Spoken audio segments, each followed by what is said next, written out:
এখন আমরা একটা প্রোগ্রাম লিখব যেটা স্ক্রিনে যে এইরকম একটা জিনিস প্রিন্ট করবে, মানে স্টার প্রিন্ট করবে প্রথম লাইনে একটা, তারপরের লাইনে দুইটা, তারপরের লাইনে তিনটা, তারপরের লাইনে চারটা, তারপরের লাইনে পাঁচটা। এরকম যদি আমি 10 বলে দিই তাহলে 10 লাইনে এভাবে একটা একটা করে বাড়তে থাকবে স্টার। তো তার আগে আমরা একটা, এই প্রোগ্রামটা লেখার আগে আমরা যেটা শিখব সেটা হচ্ছে আমি 4 দিলে যাতে সে 4টা স্টার প্রিন্ট করে, 5 দিলে যাতে 5টা স্টার প্রিন্ট করে, বা 1 দিলে একটা স্টার প্রিন্ট করে। তাহলে এই প্রোগ্রামটা আমরা কিভাবে লিখব? তো চলো আমরা কোড করা শুরু করে দিই।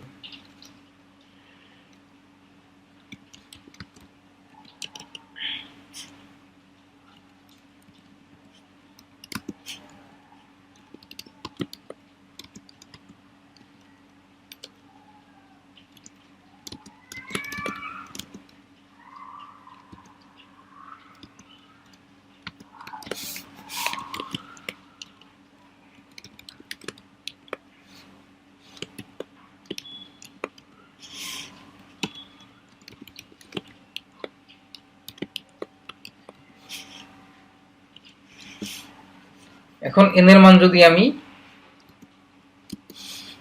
7 দেই তাহলে সে কি করবে? দেখো স্ক্রিনে পরপর 1 2 3 4 5 6 7টা স্টার প্রিন্ট করেছে। তো এই জিনিসটা আমরা শিখে গেলাম যে n এর মান যত দিব ততটা স্টার প্রিন্ট করবে। যেমন এখানে যদি n এর মান আমি 3 দিতাম তাহলে সে 3টা স্টার প্রিন্ট করে।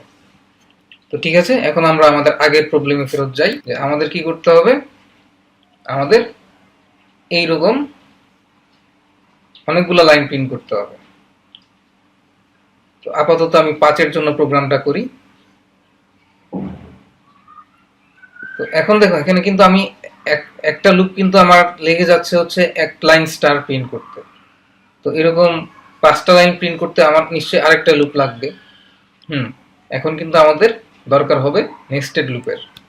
এই যে ব্লক ফর লুপটা এবং এই প্রিন্ট এন নিউ লাইন সহ সেটা কি করতেছে, সেটা তোমার এক লাইন প্রিন্ট করে। তাহলে যদি তোমার 5 লাইন প্রিন্ট করতে হয় তাহলে এই জিনিসটাকে তোমার আরেকটা লুপের ভিতরে ঢুকে দিতে হবে।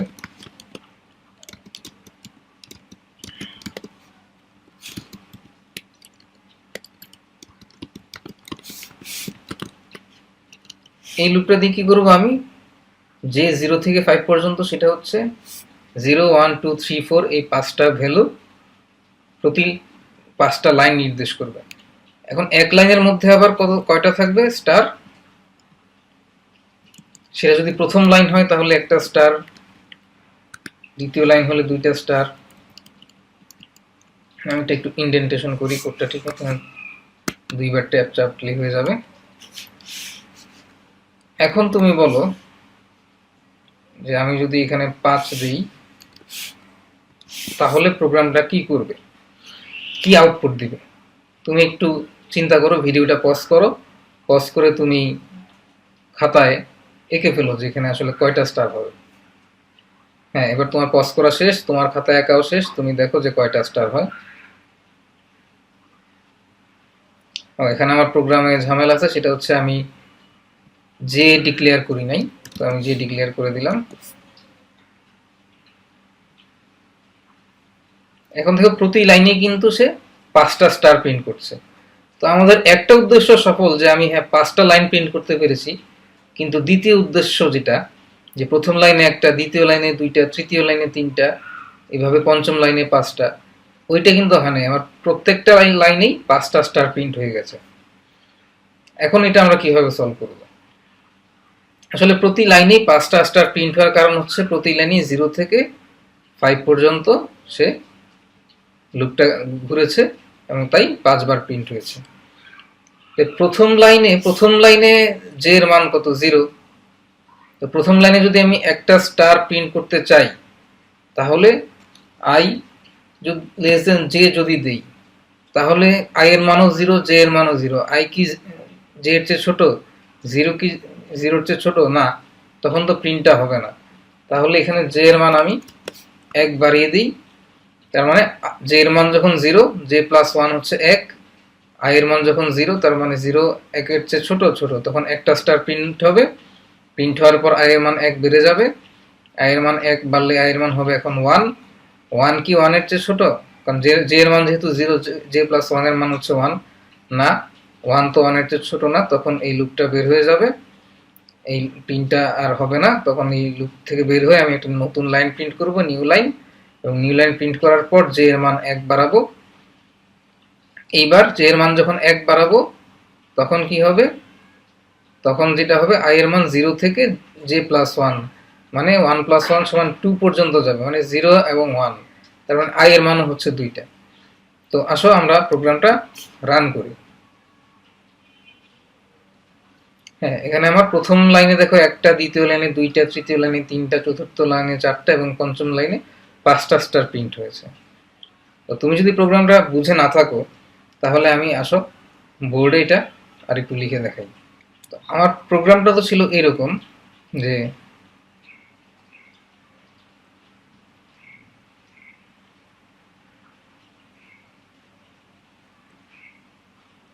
for j সমান 0, j less than 5, j plus plus, তার ভিতরে for i সমান 0, i less than j plus 1, i plus plus. তো এই i প্লাস প্লাস মানে কিন্তু হচ্ছে i সমান i প্লাস 1, এটাকে সংক্ষেপে i প্লাস প্লাস লেখা যায়। তার এখানে আমি প্রিন্ট করব কি,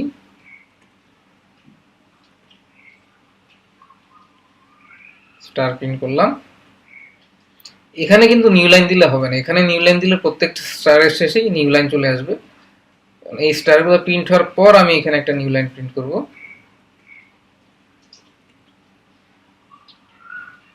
শুধু নিউ লাইন প্রিন্ট করব এবং তারপর এই লুপটা শেষ করে দেব। এখন দেখো j এর মান যখন 0, যখন j এর মান যখন 0 তখন i এর মান কি হবে? 0 থেকে কত পর্যন্ত যাবে? 1 এর আগ পর্যন্ত যাবে, মানে 0 থেকে 0 পর্যন্তই যাবে। কারণ j এর মান 0 হলে j প্লাস 1 হচ্ছে 1। তো এখানে আমি লিখি আর একটু, j সমান 0 হলে j প্লাস 1 হচ্ছে 1, তখন i হবে কি 0, 0 এর জন্য এটা 1 এর চেয়ে ছোট, ঠিক আছে। তো i এর মান যখন 1 হবে তখন এটা মিথ্যে হয়ে যাবে, তখন আর এই প্রিন্টটা হবে না, কারণ একবারই প্রিন্ট হয়ে, একবার একটা স্টার প্রিন্ট হয়ে নতুন পরের লাইনে চলে আসবে। তো পরের লাইনে চলে আসার সময়, আসার পর j এর মান 1 বেড়ে যাবে, j এর মান হচ্ছে এখানে 1, j এর মান যখন 1 তখন j প্লাস 1 এর মান কত? j প্লাস 1 এর মান হচ্ছে 2। i এর মান কত হবে? 0 থেকে শুরু, i এর মান 0 এবং 1, মানে 2টা। তখন আমার এখানে স্টার প্রিন্ট হবে হচ্ছে 2টা। তো পরের লাইনে j এর মান হচ্ছে 2, j প্লাস 1 হচ্ছে 3, তার মানে i এর মান হবে 0, 1, 2, মানে 3 এর আগ পর্যন্ত। 3 হলে আর এটা কন্ডিশনটা মিথ্যে হয়ে যাবে, তখন আমার এখানে 3টা স্টার প্রিন্ট হবে। তো এভাবে প্রোগ্রামটা শেষ পর্যন্ত পঞ্চম লাইনে 5টা স্টার প্রিন্ট করে। তুমি যদি 5 এর পরিবর্তে n ব্যবহার করো তাহলে n এর মান তুমি যদি 10 দাও তাহলে 10টা লাইনে 1 2 3 4 5 6 7 8 9 10 এতটা স্টার প্রিন্ট হবে। তো এটা একটা নেস্টেড লুপের খুব সহজ একটা উদাহরণ। তুমি এখন এই প্রোগ্রামটা নিজে নিজে লেখো কম্পাইলারে এবং ঠান্ডা মাথায় বোঝার চেষ্টা করো প্রোগ্রামটা কিভাবে কাজ করছে। আর না বুঝলে ভিডিও লেকচারটা আরেকবার দেখতে পারো। আশা করছি তুমি যদি এটা ব্যাপারটা প্র্যাকটিস করে থাকো এবং লেকচারটা ভালো মতো বুঝে থাকো, নেস্টেড লুপ বুঝতে তোমার কোনো সমস্যা হবে না। তো এই নেস্টেড লুপে আমি যে ফর ব্যবহার করেছি, তুমি কিন্তু ফরের পরিবর্তে চাইলে দুটো হোয়াইল লুপ দিয়েও করতে পারো, কিন্তু এই প্রোগ্রামটার ক্ষেত্রে ফর লুপ ব্যবহার করাই আমার কাছে সুবিধাজনক মনে হয়েছে। তো হোয়াইল ব্যবহার করলে কোনো সমস্যা নেই। তো এই সপ্তাহে আমরা লুপ শিখলাম। লুপ যদি তুমি ঠিকমতো শিখে থাকো এবং প্র্যাকটিস করে থাকো তাহলে কিন্তু প্রোগ্রামিংয়ের খুব গুরুত্বপূর্ণ একটা জিনিস তোমার শেখা হয়ে গেছে এবং এই কোর্সের অর্ধেকটাই তোমার শেখা হয়ে গেছে। এবং পরের সপ্তাহে আমরা দেখব ফাংশন এবং অ্যারে। তো লুপের ব্যাপারে তোমাদেরকে আরেকটা গল্প বলি আমি। যেমন ফর লুপে তোমরা দেখেছিলে যে ভিতরে কিছু না দিলে সেটা সবসময় চলতেই থাকে, এরকম হোয়াইল লুপে যদি তুমি ভিতরে শুধু 1 দাও, কন্ডিশনে শুধু 1 লিখে রাখো, তাহলেও কিন্তু লুপটা সবসময় চলতেই থাকবে। তো একবার আমার এক বন্ধু, সে যখন প্রোগ্রামিং করছে, প্রোগ্রামিং শিখছে, সে হঠাৎ একদিন স্বপ্নে দেখে যে সে একটা হোয়াইল লুপের ভেতরে ঘুমিয়ে আছে এবং সেই হোয়াইল লুপের মধ্যে কন্ডিশনে শুধু 1 দেওয়া। তখন তো সে ঘুমের মধ্যে অনেক স্বপ্নের মধ্যে অনেক চিন্তিত হয়ে গেল যে আয় হায়, তাহলে আমার তো কোনোদিন ঘুম ভাঙবে না, কারণ আমি তো হোয়াইল লুপের ভিতরে আছি এবং কন্ডিশন হচ্ছে 1। তার মানে এই লুপ থেকে আমি কখনো বের হতে পারবো না। তো ব্যাপারটা কি? ব্যাপারটা কি মৃত্যু?